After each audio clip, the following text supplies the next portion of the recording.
ಎಲ್ರಿಗೂ ನಮಸ್ಕಾರ. ಇವತ್ತಿನ ಟಿಪ್ಸ್ ಏನಪ್ಪ ಅಂದರೆ, ಮಕ್ಕಳು ತುಂಬ ಕಿರಿಕಿರಿ ಮಾಡ್ತಿರ್ತಾರಲ್ಲ, ಆ ಟೈಮಲ್ಲಿ ಯಾವ ಥರ ದೃಷ್ಟಿ ತೆಗೆದ್ರೆ ಮಗು ಶಾಂತ ಆಗುತ್ತೆ ಮತ್ತು ಜೊತೆಗೆ ಶಾಂತ ರೀತಿಯಿಂದ ಆಡುತ್ತೆ. ಇವತ್ತು ಅದು ಏನಂತ ತೋರಿಸ್ತಾ ಇದ್ದೀನಿ. ಟಿಪ್ಸ್ ಏನಂತ ಸ್ವಲ್ಪ ಹತ್ತಿ ತಗೊಳ್ಳಿ. ಈ ಥರ 4 ಬದಿಗೆ ಫೋಲ್ಡ್ ಮಾಡಬೇಕು. ಈ ಥರ ತೋರಿಸ್ತಾ ಇದ್ದೀನಿ. 4 ಬದಿ ಫೋಲ್ಡ್ ಮಾಡ್ಕೊಳ್ಳಿ.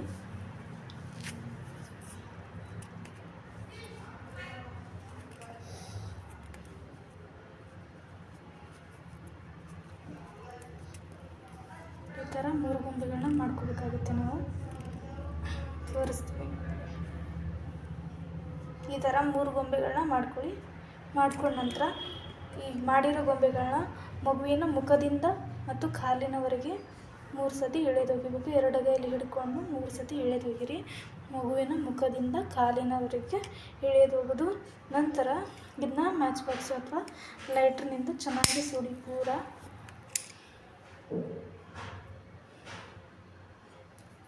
ತೋರಿಸ್ತೀನಿ ನಿಮಗೆ ಎಷ್ಟು ಮಟ್ಟಿಗೆ ಸುಡಬೇಕು ಅಂತ. ಅದು ಕರ್ಕ್ ಬರಬೇಕು ಮಗುವಿಗೆ ಹಚ್ಚೋಕ್ಕೆ.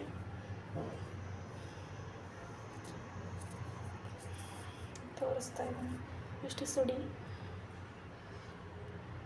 ಈ ಥರ ಸುಟ್ಟ ನಂತರ ಇದರಿಂದ ಬರುತ್ತಲ್ಲ ಕರ್ಕು, ಇದನ್ನು ಮಗುವಿನ ಹಣೆ ಮೇಲೆ ಮತ್ತು ಎಡಗಾಲು ಪಾದಕ್ಕೆ ಹಚ್ಚೋದ್ರಿಂದ ಮಗುವಿಗೆ ಆಗಿರೋ ದೃಷ್ಟಿ ಹೋಗಿ ಕಿರಿಕಿರಿ ಕಡಿಮೆ ಮಾಡುತ್ತೆ, ಜೊತೆಗೆ ಚೆನ್ನಾಗಿ ಆಡುತ್ತೆ. ಈ ಥರ ಒಂದು ದಿನನಾದರೂ ಮಗುವಿಗೆ ದಿನಕ್ಕೆ 1 ಸಾರಿನಾದರೂ ಈ ಥರ ದೃಷ್ಟಿ ತೆಗೆಯೋದ್ರಿಂದ ಮಕ್ಕಳು ಕಿರಿಕಿರಿ ಮಾಡೋದನ್ನ ಕಡಿಮೆ ಮಾಡುತ್ತೆ. ಪ್ಲೀಸ್ ಟ್ರೈ ಮಾಡಿ. ಹಾಗೆ